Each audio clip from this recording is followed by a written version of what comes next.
Dans 20 minutes, on joue à Terraforming Mars.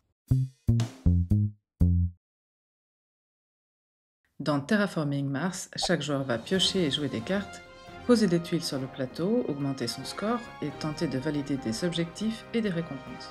La partie se terminera lorsque les 3 paramètres globaux, oxygène, océan et température, auront atteint leur maximum. Le but du jeu est d'obtenir le plus de points de victoire. Voici les éléments du jeu.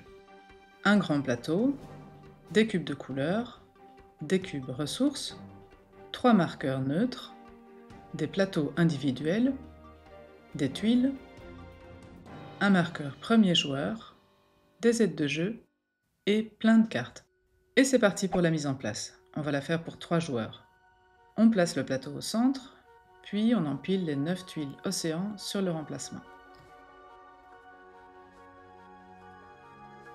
On place les marqueurs de température et d'oxygène sur leur point de départ et le marqueur de génération sur la case 1. Les tuiles et les ressources sont posées à côté du plateau.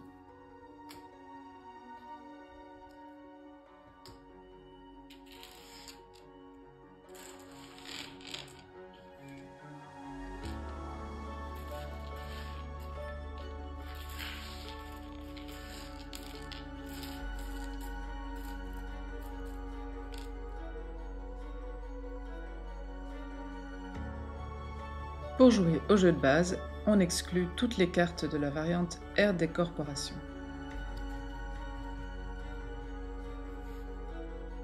On mélange les cartes, puis on les pose face cachée à côté du plateau.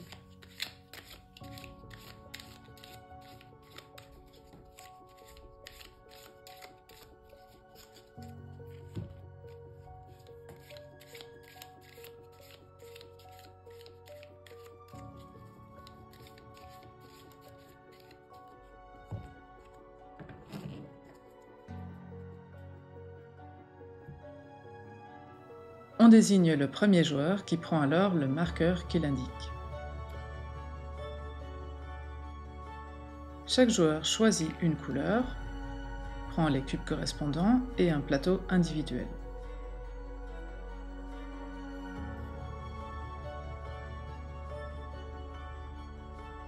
Ensuite, chacun place un cube sur chacune des pistes de production au niveau 1.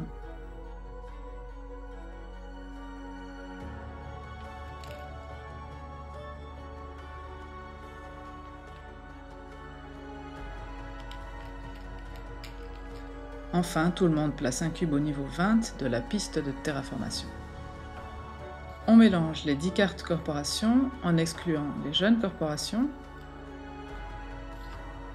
et les corporations de la variante.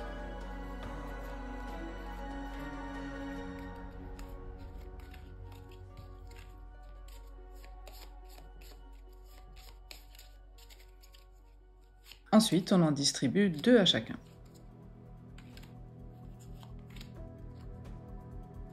On distribue ensuite 10 cartes projet à chaque joueur.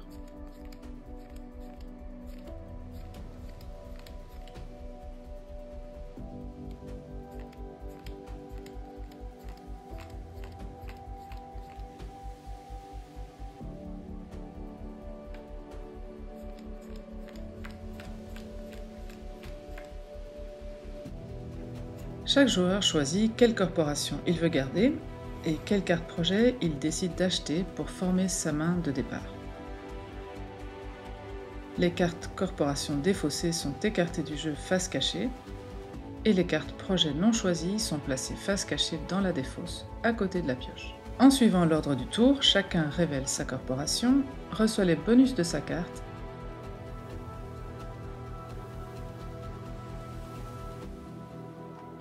et paye 3 millions pour chaque carte projet conservée. Le premier joueur commence. Une partie est divisée en autant de manches, appelées générations, que nécessaire pour que les paramètres globaux aient atteint leur maximum. Une manche comporte toujours 4 phases. 1. Phase d'ordre du tour. 2. Phase de recherche. 3. Phase d'action. Et 4. Phase de production. Pour la première génération, la première manche, on commencera tout de suite à la phase 3 puisque les 2 premières phases ont déjà été réalisées à la mise en place. Phase 1, ordre du tour. Le marqueur premier joueur passe au joueur de gauche et le marqueur de génération avance d'une case. Cette phase est donc sautée à la première génération. Phase 2, recherche. Chaque joueur pioche 4 cartes projet et décide desquelles il veut acheter pour 3 millions chacune. Les cartes non conservées sont défaussées face cachée. Cette phase n'a donc pas non plus lieu à la première génération. Phase 3, action. La première manche démarre donc ici. À chaque fois que revient leur tour de jouer, les joueurs réalisent une ou 2 actions ou décident de passer. S'ils passent, ils ne participent plus à la phase d'action de cette manche. Le premier joueur peut choisir de réaliser une ou 2 actions ou passer son tour. Il y a 7 actions possibles. Jouer une carte de sa main, réaliser un projet standard, valider un objectif, financer une récompense, utiliser l'action d'une carte action bleue, convertir 8 plantes en forêt ou convertir 8 chaleurs pour augmenter la température. Jouer une carte de sa main. Pour jouer une carte, on commence par vérifier les prérequis, ensuite on va payer et résoudre les effets immédiats, et enfin on placera la carte devant soi. Vérifier les prérequis. Tous les prérequis indiqués à droite du coup doivent être respectés et on doit être capable de réaliser les effets de la carte. Dans cet exemple, le niveau d'oxygène doit être de 9% ou moins. Payer et résoudre les effets. On paye ensuite le coût de la carte et on résout les effets immédiats dans l'ordre de son choix. Dans cet exemple, la carte demande de placer une tuile citée, de diminuer sa production d'énergie de 1 et d'augmenter sa production de millions de 3. Placer la carte devant soi. Les cartes instantanées, vertes, sont placées en colonne en laissant la première ligne visible. Réaliser un projet standard. Le premier joueur peut donc choisir de jouer une deuxième action et décider par exemple de réaliser un projet standard. Il y en a 6 différents. Vente de brevets permet de défausser des cartes pour gagner 1 million par carte défaussée. Centrale, pour 11 millions, on peut augmenter notre production d'énergie de 1. Astéroïde, pour 14 millions, on peut augmenter la température de 1. Aquifère, pour 18 millions, on place un océan. Forêt, pour 23 millions, on place une forêt.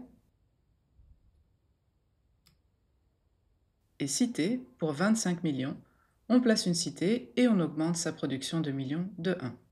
Le joueur n'a pas envie de défausser les cartes qu'il vient d'acheter et pas assez d'argent pour réaliser un autre projet standard. Il décide d'en rester là. Son tour est donc fini et la partie continue dans le sens horaire. Le deuxième joueur, qui a choisi la corporation République de Tarsis, joue sa première action qui consiste à placer une tuile citée. Il augmente aussi sa production de millions de 1 et gagne 3 millions. Valider un objectif. En payant 8 millions, on peut réaliser un objectif. Il y en a 5 différents, mais seuls 3 pourront être réalisés pendant la partie. Voici les conditions à remplir pour y prétendre. Terraformer. Pour le valider, il faut avoir atteint un NT de 35. Pour maire, il faut posséder minimum 3 cités sur le plateau. Jardinier demande de posséder au minimum 3 forêts sur le plateau. Pour bâtisseur, il faut posséder 8 badges construction sur ses cartes devant soi. Et pour le planificateur, il faut avoir au minimum 16 cartes en main. Comme il a déjà une cité en jeu, le deuxième joueur aimerait valider l'objectif maire. Mais pour le moment, il n'a pas assez d'argent pour construire une deuxième cité. S'il arrive lors des tours suivants à construire 3 cités, il pourra payer 8 millions, placer un cube sur l'objectif validé et gagner grâce à cela 5 points de victoire en fin de partie. Financer une récompense. Le deuxième joueur choisit comme deuxième action de financer une récompense. Il paye 8 millions et place un cube sur la récompense choisie. Les prochaines récompenses coûteront 14 millions puis 20 millions. Il y en a 5 différentes, mais seules 3 pourront être réalisées. C'est à la fin de la partie qu'on attribuera des points de victoire aux joueurs qui remportent les catégories financées. Voici les récompenses. Pour propriétaire, il faut avoir le plus de tuiles en jeu. C'est cette récompense que le deuxième joueur choisit de financer. Pour banquier, Il faut posséder non pas le plus de sous, mais la production de millions la plus élevée. Pour scientifique, le plus grand nombre de badges scientifiques sur ces cartes. Pour thermaliste, la plus grande quantité de cubes chaleur. Et pour mineur, la plus grande quantité cumulée d'acier et de titane. C'est au tour du troisième joueur. Comme première action, il joue une carte bleue. Il paye son coup et il veut continuer son tour et faire une deuxième action. Utilisez l'action d'une carte action. Sur les cartes bleues, la flèche rouge indique une action qui peut être réalisée une seule fois par manche. Le joueur commence par payer le coût de l'action, à gauche de la flèche, puis effectue l'action.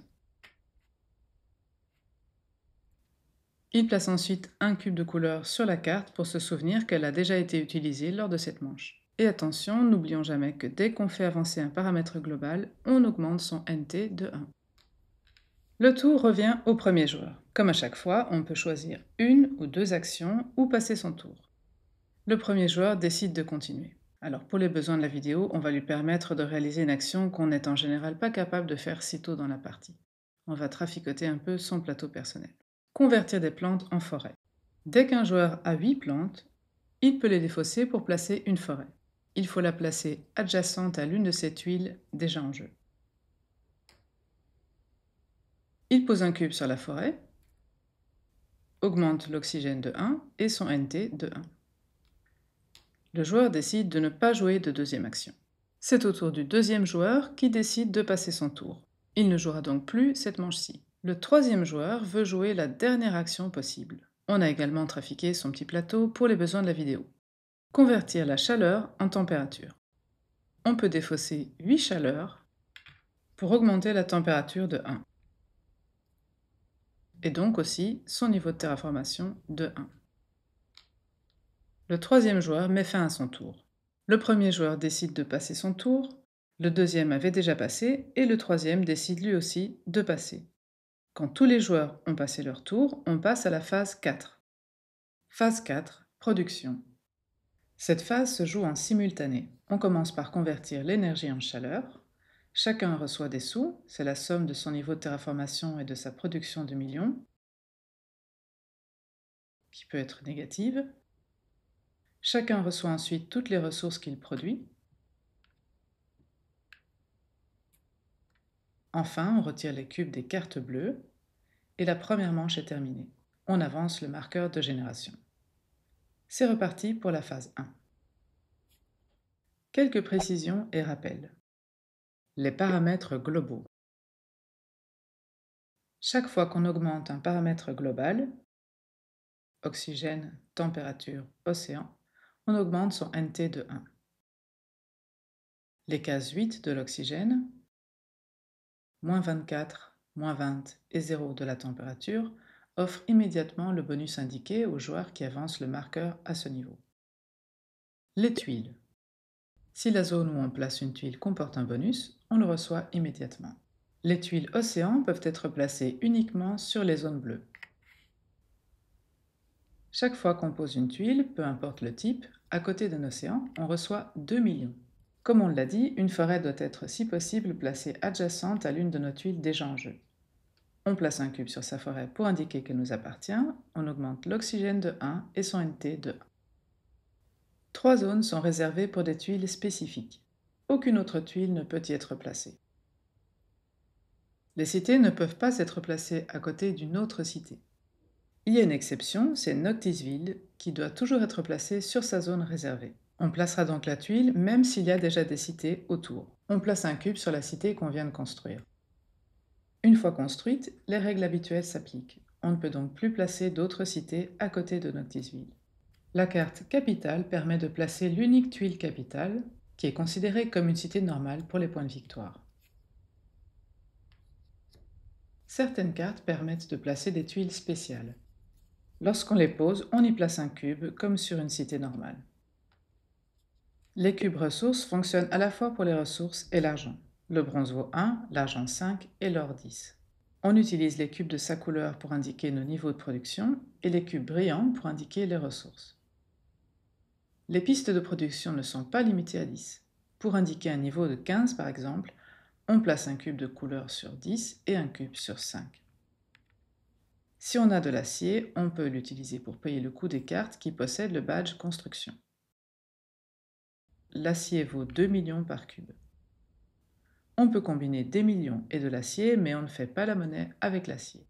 Le titane fonctionne comme l'acier, mais vaut 3 millions par cube. On peut l'utiliser pour payer le coût de cartes qui possèdent un badge espace. À son tour, on peut choisir de réaliser 2 fois la même action. Pour pouvoir jouer une carte, on doit être capable de réaliser ses effets, mais il y a quelques exceptions. On peut jouer une carte même si son effet augmente un paramètre global qui a déjà atteint son maximum. Par exemple, jouer une carte qui permet de placer un océan alors qu'il n'y en a plus. On peut aussi jouer une carte même si son effet ajoute des ressources qu'on ne peut pas collecter. Par exemple, ajouter des animaux alors qu'on n'a pas de carte qui peut en accueillir. On peut jouer une carte même si son effet retire des ressources à un adversaire alors qu'on ne peut pas ou qu'on ne veut pas le faire. Enfin, on peut jouer une carte même si son effet nous dit de placer une tuile qu'on n'est pas capable de placer. Par exemple, placer une cité alors qu'il n'y a plus de place disponible. Attention à ne pas confondre les indications niveau de production et ressources. Les productions sont indiquées par un fond marron. Toute modification d'un niveau de production, dans un cadre marron où marron et rouge, doit toujours être réalisée. Le bord rouge signifie qu'on peut choisir qui sera affecté. Quand les ressources sont représentées bordées de rouge mais sans fond marron, ça ne concerne pas les niveaux de production. L'effet est donc optionnel. Les 3 types de cartes projet sont les cartes instantanées, les cartes actions et les cartes événements.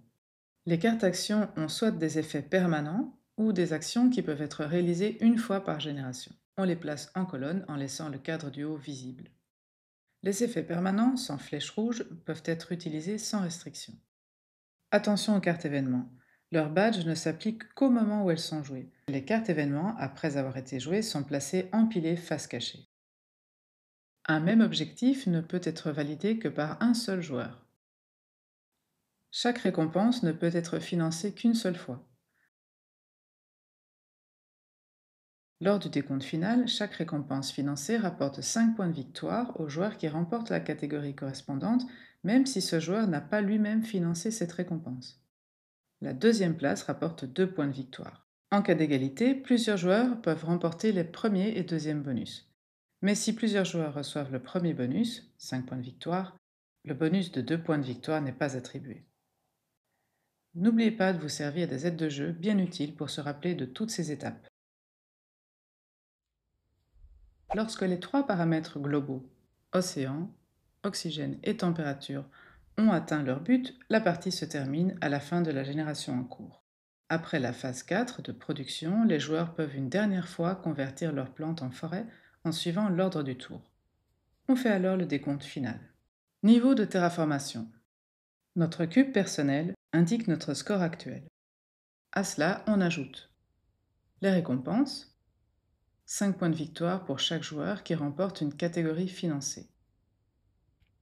2 points de victoire pour le suivant. Les objectifs, 5 points de victoire pour chaque objectif validé. Les tuiles forêt, 1 point de victoire par tuile. Les tuiles cité, 1 point de victoire par forêt adjacente, peu importe le propriétaire des forêts. Les cartes, on comptabilise tous les points de victoire des cartes, sans oublier les cartes événements. Le joueur qui obtient le plus gros score gagne la partie. En cas d'égalité, le joueur qui a le plus de millions l'emporte.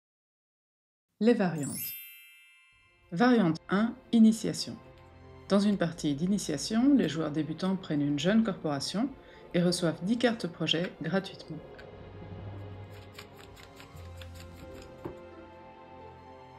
Variante 2, draft. Le draft commence seulement à la 2e génération.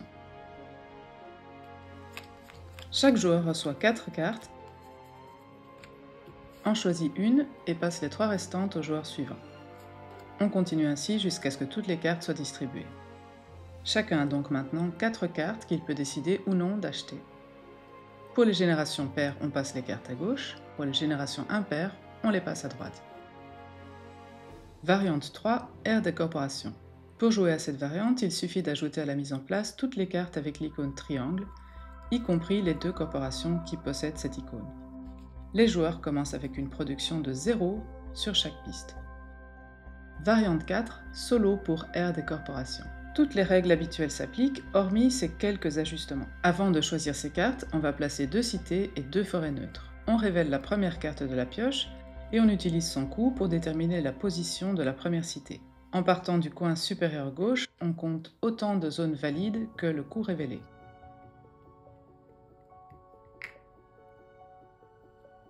On révèle la deuxième carte de la pioche pour poser la deuxième cité. Cette fois, on part du coin inférieur droit en revenant sur ses pas.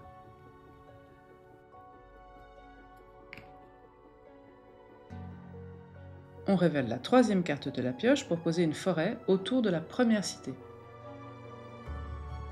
À partir de la zone en haut à gauche de la cité, on compte autant de zones valides que le coup révélé dans le sens horaire.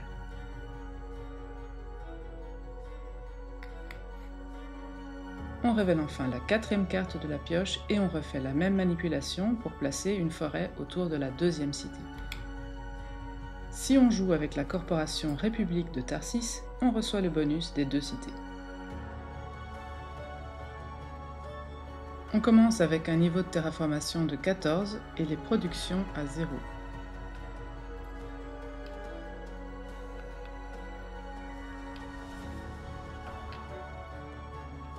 Les objectifs et les récompenses ne sont pas utilisés. On peut voler ou réduire les productions de notre adversaire imaginaire. La partie s'arrête au bout de la génération 14. Pour gagner, les 3 paramètres globaux doivent atteindre leur but avant la fin de cette génération. Après la phase 4 de la génération 14, on peut convertir une dernière fois ces plantes, mais sans augmenter l'oxygène. Et c'est tout!